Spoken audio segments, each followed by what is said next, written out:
Welcome to the December edition of Global Tax Talk. I am Berber. Today I'm joined by Giorgia Maffini. Giorgia is a special advisor on tax policy and transfer pricing at PwC based in London, and my co-host today. Welcome, Giorgia. Great to be here again. Great to have you. Today we will be discussing a number of recent developments, including Pillar 2, its implementation around the globe and actions to consider, the recent UN resolution, carbon tariffs, and transparency initiatives. And we start with the continued push by various governments around the world to enact Pillar 2 issues. There's a spotlight on the EU right now because member countries have to adopt the minimum tax directive by December 31st, a rapidly approaching deadline indeed. For example, Hungary and Slovenia recently enacted rules. Draft legislation is advancing in Austria, Germany, Belgium, Luxembourg, and the Czech Republic, while Croatia has opened a consultation. And again, there is a similar pace of change outside the European Union as well, with really significant momentum, but a bit of varying progress across different countries. Last week, we have seen that United Arab Emirates, Vietnam, and Liechtenstein have enacted the Pillar 2 rules. South Korea, which was really an early adopter of the Pillar 2 rules, has amended those rules a little bit. And we have seen draft legislation advancing in Norway, the same for Puerto Rico, and Bermuda has opened its third and probably final consultation on the implementation of Pillar 2.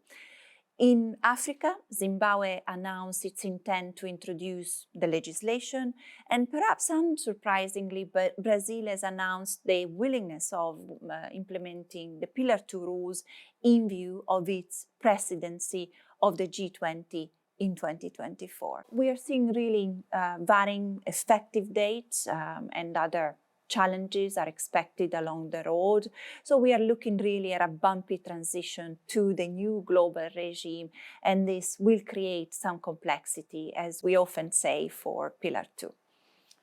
Very interesting developments, Giorgia. Large multinational enterprises are indeed taking proactive steps to address this complexity and mitigate increasing reporting burdens.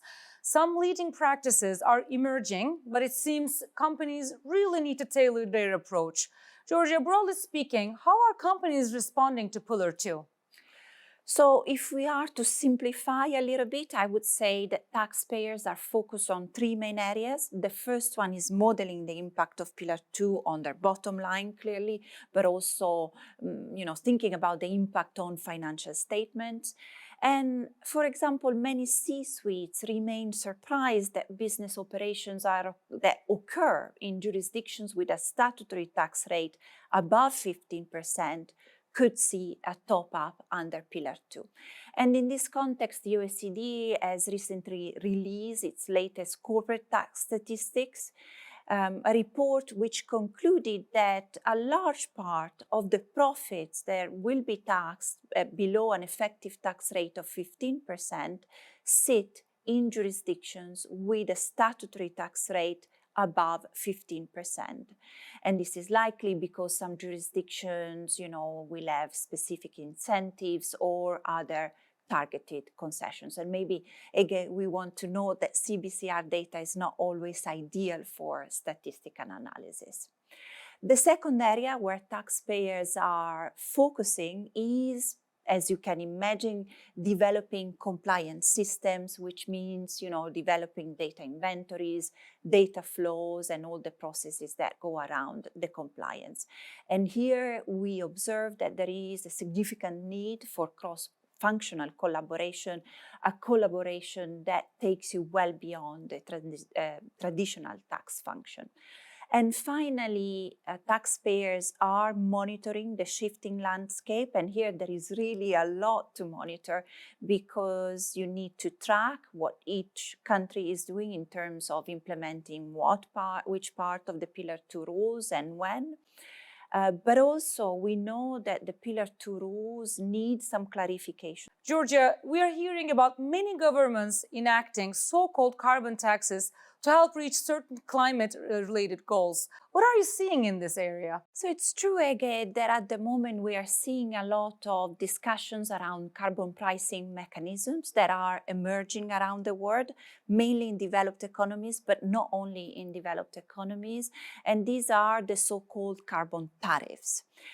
So Australia, for example, has recently proposed a carbon border tax with a public consultation underway. And this is a proposal that is very similar to the EU's cross-border adjustment mechanism, the so-called CBAM, which started to come into effect this year on the 1st of October.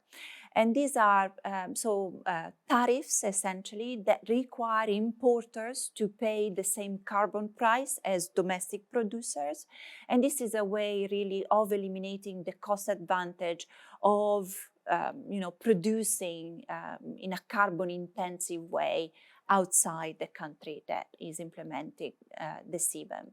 And it's important to say that for many companies, carbon tariffs, carbon prices are a hidden cost of production. It's a cost that can affect the value chain at different points. So it's not banal to understand the effect of carbon prices on the bottom line. And at the moment, we are seeing taxpayers, companies collecting emission data and analyzing really how carbon taxes apply. But also they are identifying green credits and incentives that could have actually a positive impact on the bottom line and make an investment project more profitable, or profitable investment project that clearly has to do with clean investment. And the hidden cost of carbon is not the only climate-related challenge facing C-suites today. Sustainability reporting is also top of mind. Regulators and policymakers in markets around the world have either enacted or proposed disclosure requirements that focus on issues such as climate change and greenhouse gas emissions. This broader push for public transparency is occurring in the tax arena as well, especially given the introduction of public country-by-country reporting, or CBCR. Australia, for example, is consulting on public CBCR, while in the EU, member states must implement the public EU CBCR directive into domestic law for the financial year starting on or after June 22nd of 2024 at the latest.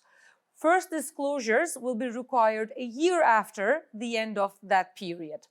This entails publicly disclosing the income taxes paid and other tax-related information, such as a breakdown of profits, revenues, and employees. Giorgia, what can you tell us about the status of this EU transparency initiative? I think, Ege, that reporting around public CBCR will be a big focus for taxpayers starting from this year.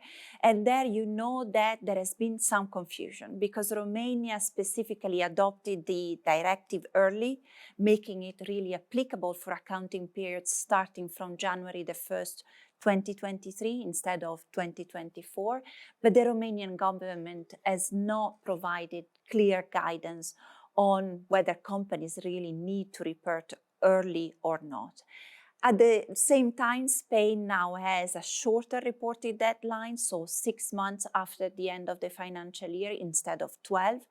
And this, we think, could catch some non-EU headquarter businesses with Spanish subsidiaries a bit off guard.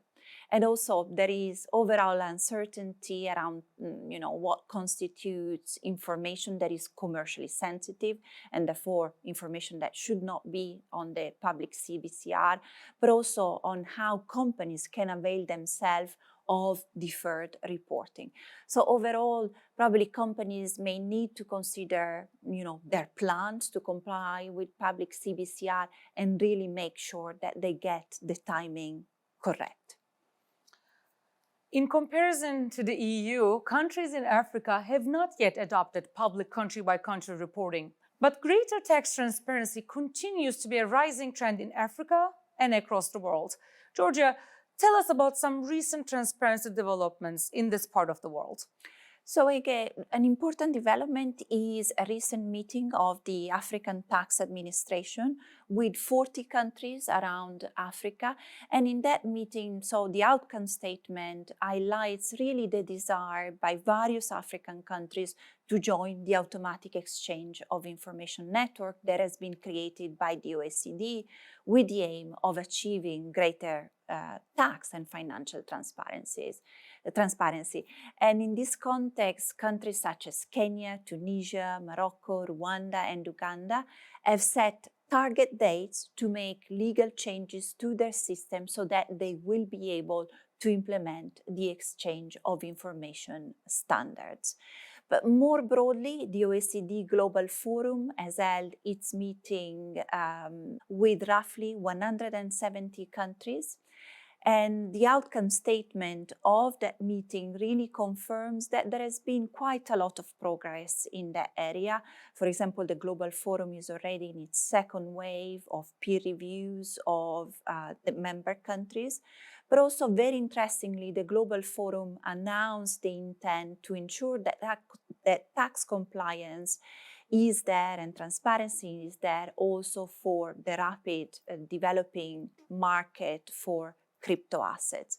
And members are working towards transposing the OECD new crypto asset reporting framework into their domestic legislation and activating the relative legislation by 2027. So we will continue to monitor OECD and international tax development, and I really hope you enjoyed this episode of Global Tax Talk. And we'll be back in January and wish you a happy new year. Until then, be sure to listen to Will Morris every Friday for 60 seconds on key global tax policy insights for the coming week. Thanks for tuning in so you can stay global tax ready.